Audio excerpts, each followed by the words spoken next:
सोलापूर जिल्ह्यात म्हसवड पंढरपूर रस्त्याच्या बाजूला कडेला असलेल्या विहिरीत पिकअप गाडी कोसळून 8 जणांचा मृत्यू झाला। नेमके काय झाले जाणून घेऊया थोडक्यात।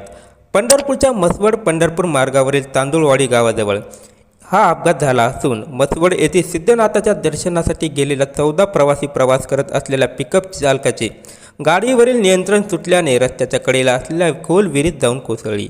या अपघातात 8 जणांचा मृत्यू झाल्याची घटना घडली आहे। हे सर्व प्रवासी पंढरपूर तालुक्यातील रांजणी गावातील आहेत।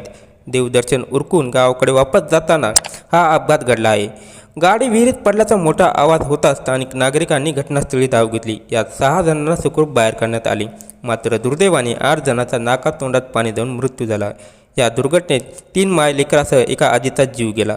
घटनेची माहिती मिळताच पोलीस प्रशासन घटनास्थळी दाखल झाले। क्रेनच्या सहाय्याने पिकअप गाडी बाहेर काढण्यात आली। त्यानंतर बचाव पथकाने विहिरीत उतरून 8 मृतदेह बाहेर काढण्यात आले।